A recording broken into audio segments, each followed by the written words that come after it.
Seguimos con la segunda parte de la entrevista central del día de hoy. Nos acompaña el doctor Antonio Cabrera. El tema de la semana, ya lo hablamos la semana pasada, pero el tema de hoy también es la enfermedad pulmonar obstructiva crónica. Y en ese sentido queremos saludar a muchos de nuestros pacientes que seguramente nos estarán mirando, que padecen de esta enfermedad, una enfermedad realmente en muchos casos invalidante. A todos ellos, en nombre de todos, a nuestro amigo Carlos Berry, mandarle un saludo a todos los pacientes que padecen de esta enfermedad, para lo cual de alguna manera, como decía recién Antonio, cada vez hay mejores tratamientos que mejoran mucho la calidad de vida. Antonio seguramente recordará muy bien cuando 20 años atrás las dificultades que teníamos en controlar a esos pacientes, ¿no, Antonio? ¿Cuánto ha mejorado el tratamiento? Pero hay pacientes que lamentablemente ya discurren por una fase de su enfermedad, que es la fase donde necesitan del vital elemento del oxígeno para tener una sobrevivencia mínima y una calidad de vida, por lo menos para poder desplazarse. ¿Cuáles son los pacientes de esta enfermedad pulmonar obstructiva crónica que requieren oxígeno? ¿Cómo se hace el diagnóstico y cómo se aplica ese oxígeno para estos pacientes?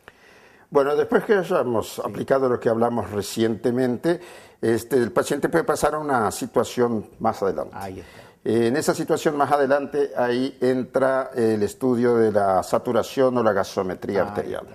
Entonces, si tenemos un paciente que vemos que su disnea, si su falta de aire se va haciendo cada vez más permanente, o si este paciente tiene algunas complicaciones adyacentes a la enfermedad respiratoria, como arritmias cardíacas o falla del sector derecho del corazón que se manifiesta por hinchazón de las piernas, edema en las piernas.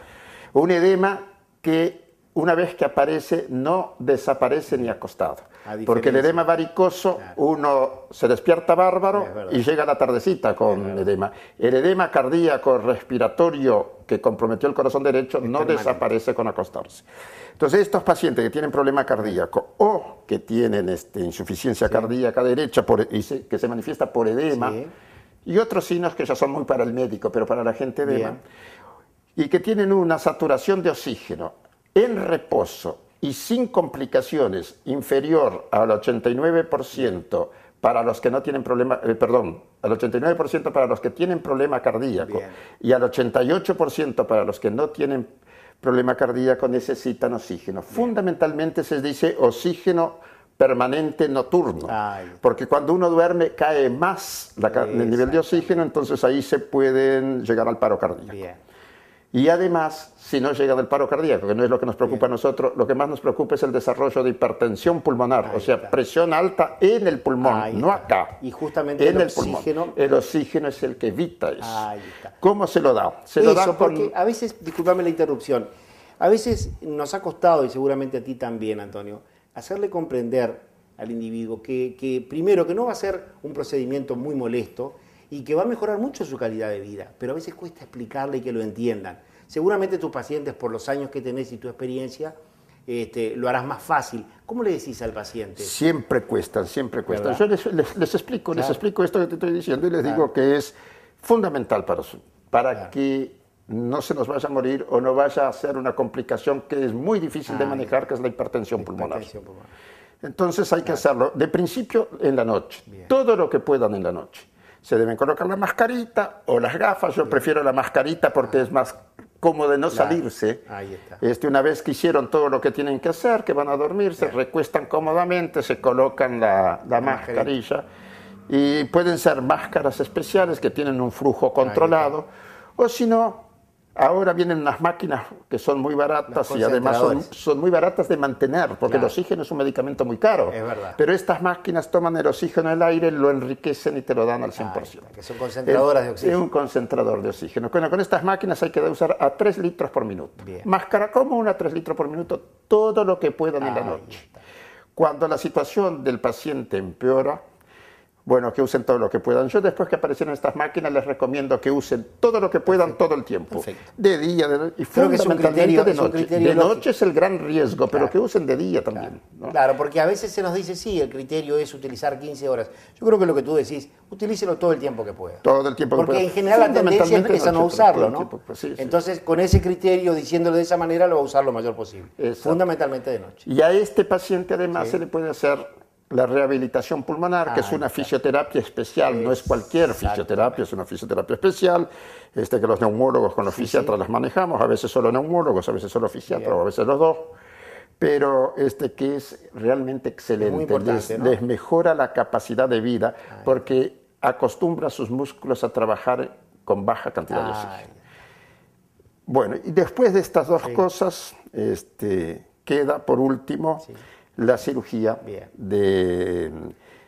la cirugía de modificación reducción de pulmonar, volumen. de reducción de volumen pulmonar. Ahí está. ¿En qué casos se plantea el tema de la cirugía de reducción de volúmenes? Bueno. O como hemos visto, como otra opción terapéutica, la cirugía de trasplante corazón-pulmón, como la que ha tenido Sandro en estos días, Claro. ¿no? En la Argentina, y donde nosotros también conocimos un joven acá en Rivera que ha sido trasplantado, un trasplante bipulmonar en la Argentina.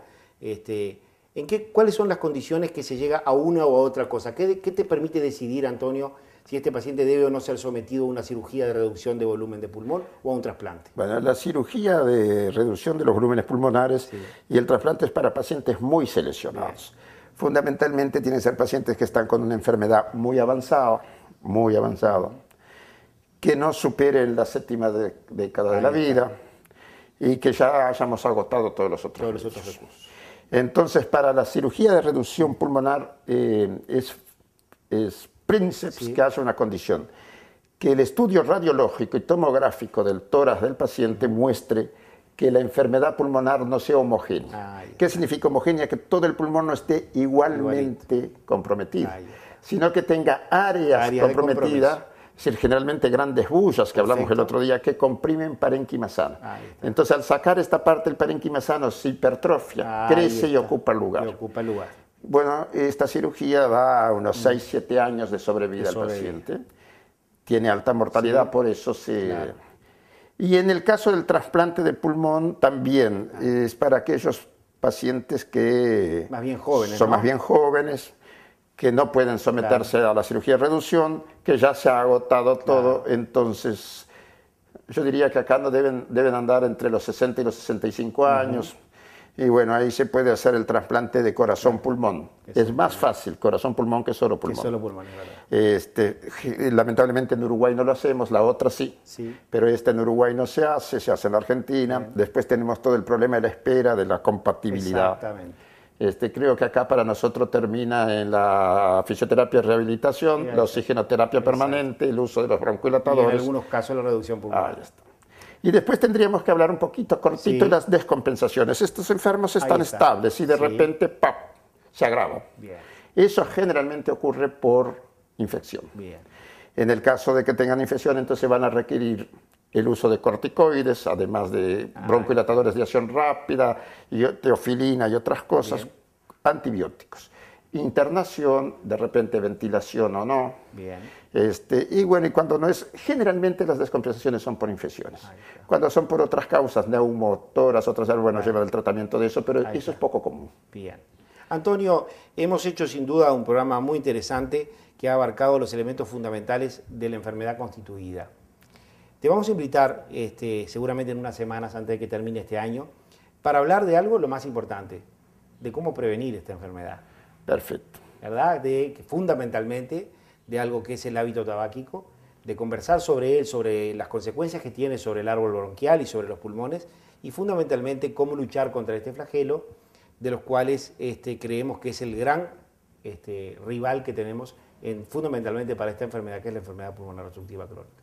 Estás invitado para una nueva charla entonces al respecto de este tema, fundamentalmente de cómo prevenir la enfermedad pulmonar crónica. Te agradecemos mucho. Bueno, gracias a ustedes y siempre a las órdenes para poderle transmitir a la gente lo que estamos haciendo. Muchas gracias, Antonio.